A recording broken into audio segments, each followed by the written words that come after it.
Hi everybody, my name is Jason. I'm with the Yahuwah and the Torah channel, and I thank you very much for hanging out and reading along with this reading that we are doing right here, which is what we're going to title this is these are essentially the wisdom and the words of our Messiah. And the wisdom and the words of our Messiah are amazing things because when it comes to walking and understanding the Torah, there is nobody better fit to explain the Torah in a lot of different ways than the son of the creator of the universe, who actually had the laws, statutes, and commandments before creation was ever created. And so it is with this that we are going to be reading out of Yah Scriptures today. This is the very end of the book of Yah Scriptures, and it is a very, very good book. The book is called the Book of Khalidi, or the Book of the Nazarene, however you would like to call it. But we are reading out of Yah Scriptures. We're actually reading out of the Google app version of this right here. And unfortunately, we're not available. We don't have the Google app version available right this moment.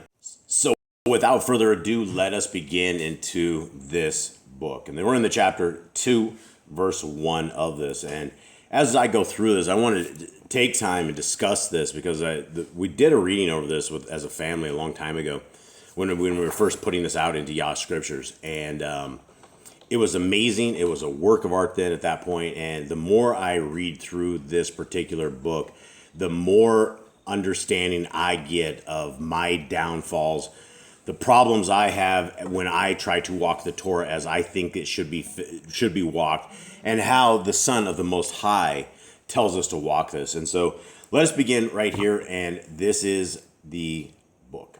Joseph died when Yahushua was a youth, at that time working as a craftsman among the Kenites. And so this is, we don't have to get very far to have something to discuss in this entire thing, because this is the only time we actually hear of the father of our Messiah dying or any part of his death. And I guess there's something that a lot of people don't understand, but the parent of the father of our Messiah was married to multiple women at that time. I don't know how many, but we do know for a fact he had other brothers. And so Miriam, because she was a virgin, we know that he did not go into her at any point, but we do know that there are other brothers with other women. And so a lot of folks have a tremendous amount of issues with things of this understanding, but this is the design of our Creator, how he wanted us to work and operate. So, 2, after Yahushua had been away a long time, he returned to the house of his brothers. One day while he worked under the shade of the tree, they came to him and said, "Out in the wilderness by Yardeen, there is a man who cleanses people by immersion in water. He claims strange knowledge and calls himself the Forerunner. We are going to see what he teaches."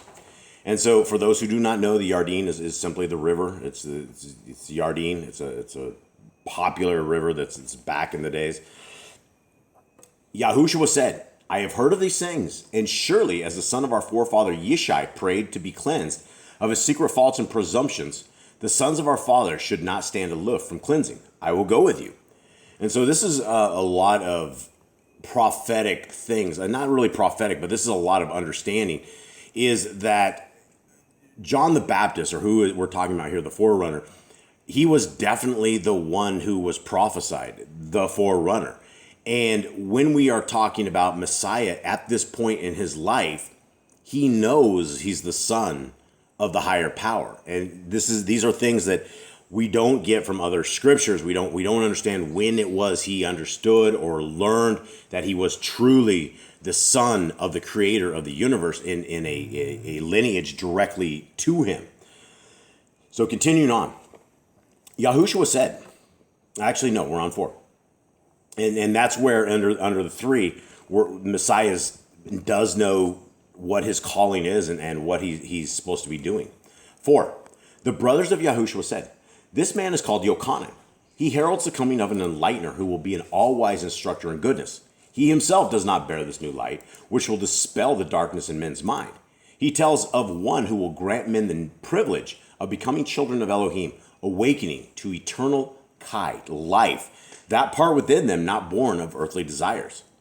So Yahushua and his brothers went out seeking Yochanan. John the Baptist again, finding him beside the Yardine at the place of crossing where there was a pool. The hairs on the head of Yochanan were already white. So, what we can see from this that we don't know exactly is how old is John the Baptist at this point. And if his hair's already white, I mean, there's a couple different things we could deduct from this. One is he could be like an albino guy, or he could be old. He could be really, really old. If your hairs on your head are white, this means Yochanan was older. And some people get white hairs early in their life, some get later. But he's an older guy. And so here we are, we have John the Baptist, and we have this encounter, one of the very first encounters of Messiah and Yochanan, the immerser.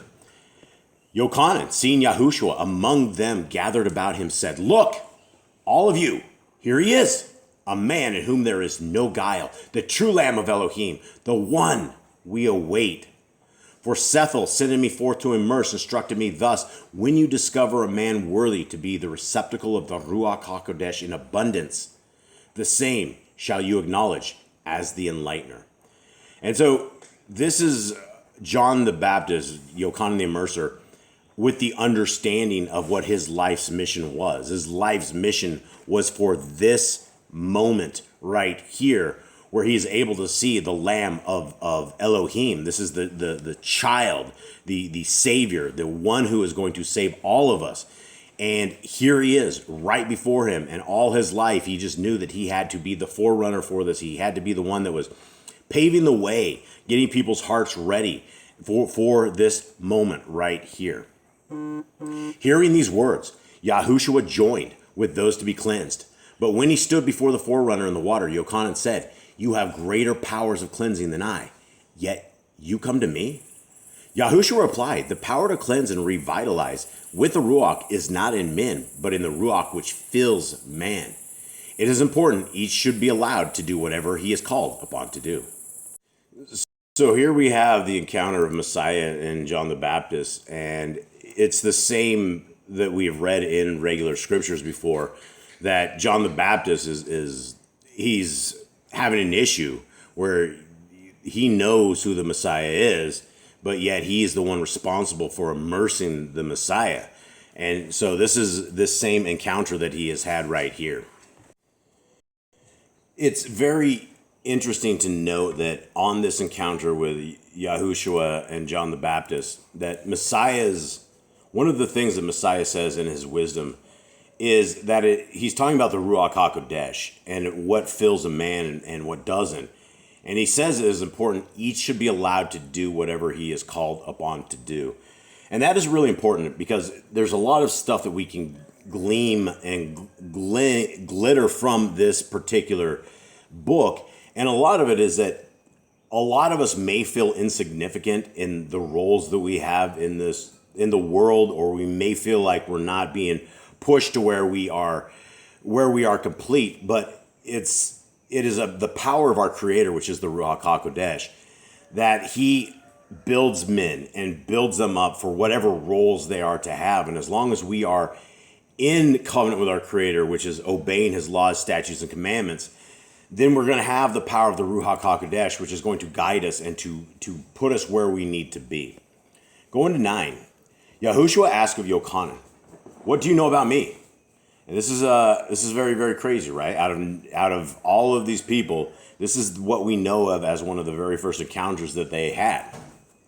Minus when we know in regular scriptures that when Yochanan was in the womb and Miriam was there, that Yochanan jumped in the womb because Messiah had gone in. But this is before they ever physically had met to this degree.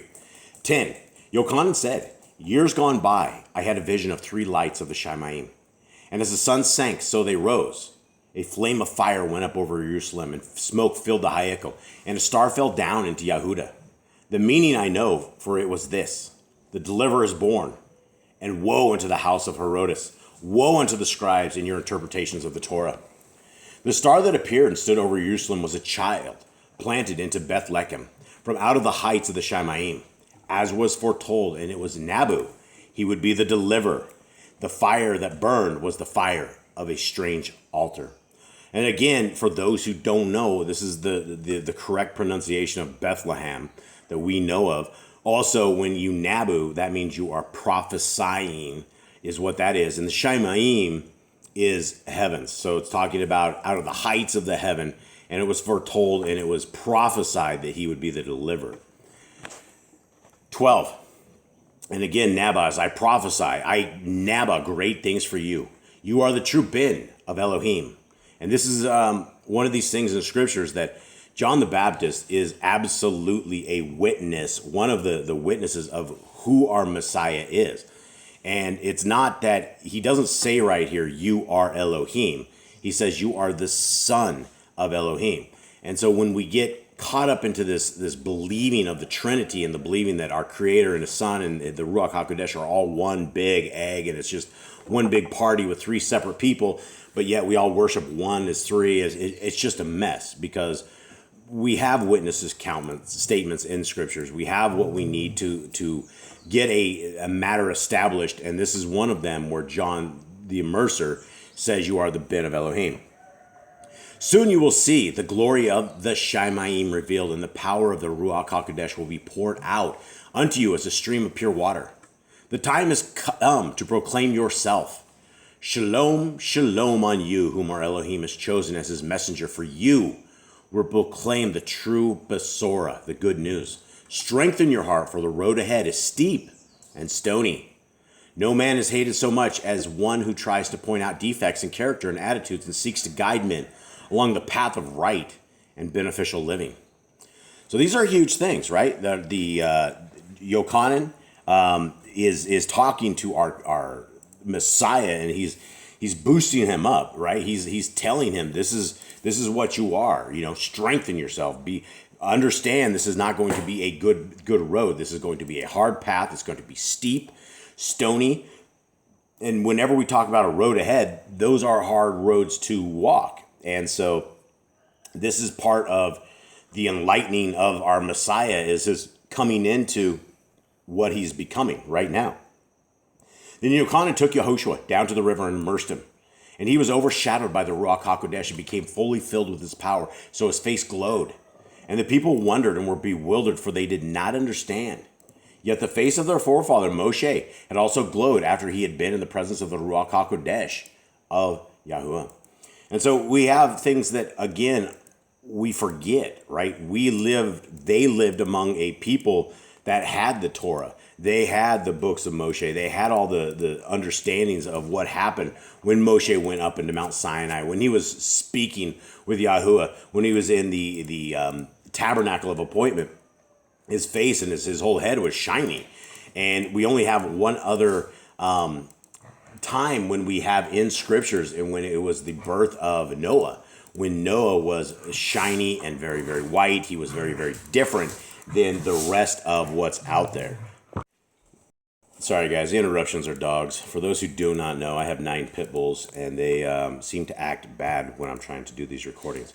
Okay, 14. Yochanan said, go and wait upon the mountainside nearby. Later, Yochanan went to join Yahushua and told him that he was the anointed one, but should not yet make this known to the people. Then Yochanan prayed thus, we give thanks, O Yahuwah, with souls purified through realization of our misdeeds and ruach, reaching upward to commune with you. It is by your power alone we have seen the light of truth manifested and come to know the secret of your hidden name. In humility, we call you by the name of Father, because you have shown us a father's compassion and kindness, and because we know you chastise and discipline us after the manner of a father. You have granted us freedom of activity, that we may enjoy the baraka of Kai, the blessings of life. We have been saved by the waters of your affection. We approach you as the only good and great being, asking only that we be united with you in the waters of the Ruach and never become separated from the source of Kai, life. There's a tremendous amount of stuff to talk about in this particular verse alone, because this is true, right? We live in now a society that the name of our Creator has been hidden. Everybody knows him as God, and God is not his name. Yahuwah is his name. I am that I am. Yod-Hed Wav-Hed, or Yod-Hed Wav-Hed is the proper Hebrew lettering with this. And when John the Baptist is praying, this is yet another witness of how we pray. He did not say, we give thanks, O Yahushua. He said, we give thanks, O Yahuwah, with souls purified, right? This is what it's talking about. It's talking about a communication with our Creator using this, our spirit and the Ruach HaKodesh as the power that we are with our Creator. And it also gives us a little more understanding about showing us why they call him Father. Is the same reason that we have fathers, because they are the ones who take care of us. And just like a dad, just like a father that we know, our Creator guides us and walks with us and chastises us and will spank us to get us on the right path, especially if we are his people, especially if we're our Torah keepers. Now, a tremendous amount of people say it doesn't matter what our Creator thinks, because they say the laws of our Creator are no more and they've been thrown away. And these are the people that our Creator and his Son will reject. According to the book of Matthew 7, they reject the lawless. Messiah tells them to go to hell. That's very clear in Matthew 7. You who are lawless are told to depart from me. There's no other way to say a nice way of saying go to hell except for depart from me. 17. This is how Yochanan testified concerning these events. On that day, the Ruach outflowing from Elohim came with a great surge of power. I did not know this man from others, but seeing him, I recalled what I had been told by those who gave me power to cleanse with water. They had said, when you find someone so filled with the power of the Ruach HaKodesh, he can hardly contain it. You will know him for one who will immerse with the cleansing power of the Ruach HaKodesh. I have experienced this power and testify that this man is the true Ben of Elohim, the enlightener and the deliverer. And back in the day, they didn't know if the enlightener and the deliverer were all the same individual. They know of prophets as enlighteners, and they know as those who are Yah's people as enlighteners. But as far as the one who was there to save them, they didn't know if that was all one and the same. Yochanan left Yahushua on the mountainside, where he stayed 3 days fasting and communicating with the powers above. Then he went back to the riverside. Yochanan was standing with two of his Talmidim, which are disciples. Yahushua was sitting apart, and Yochanan said to those with him, there is one giving himself as an offering of Elohim, the enlightener of the world and the deliverer of our people.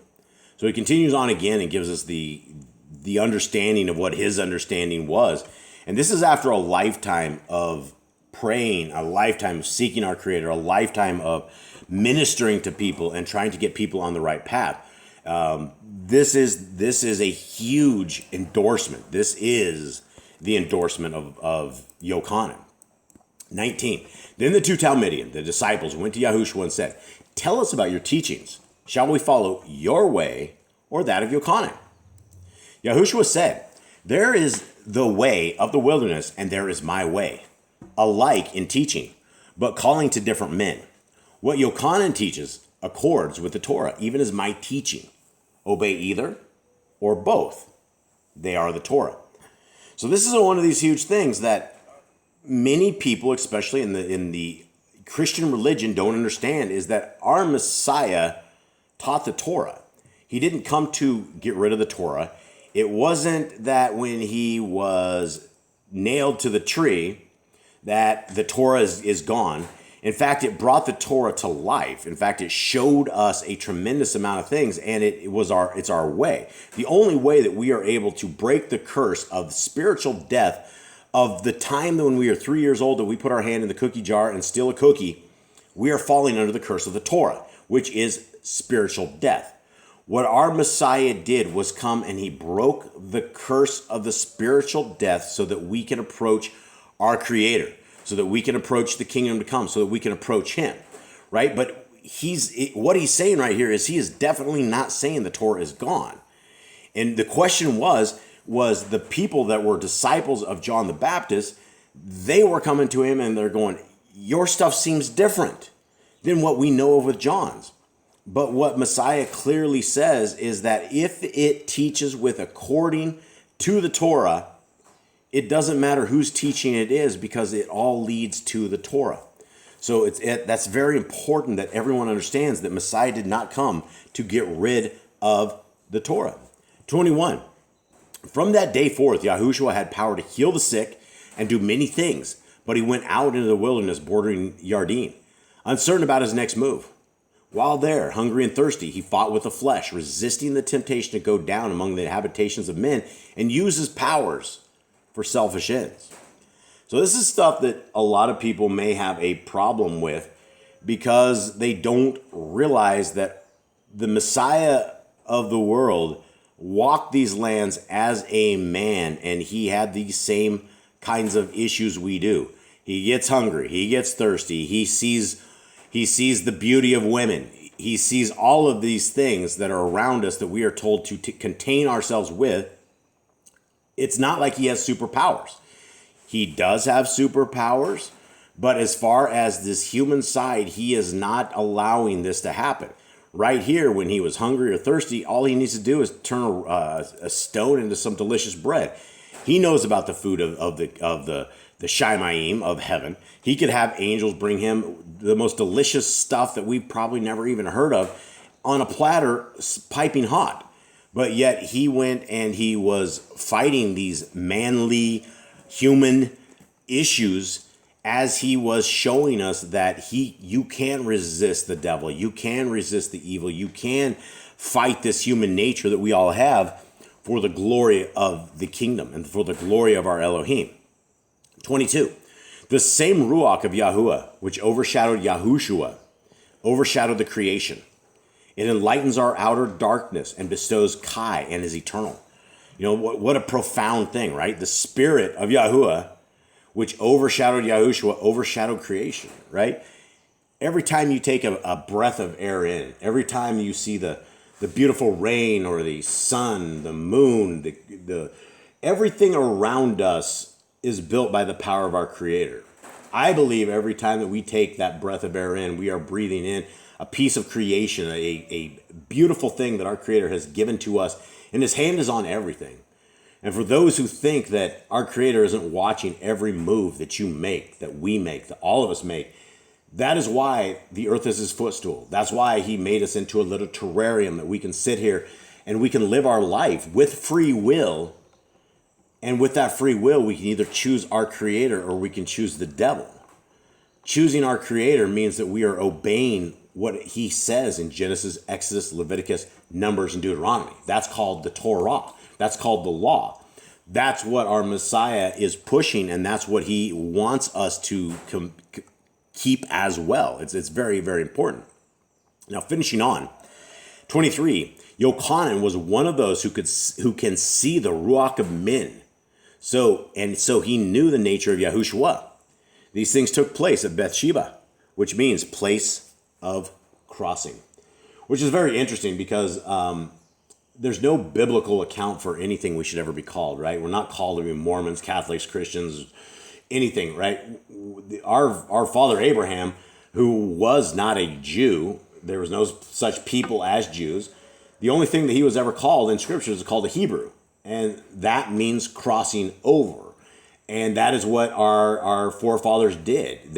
Abraham came out of the land of the pagans. It came out of like many, many gods, many, many evil things over there. He crossed over, which is what we are supposed to do.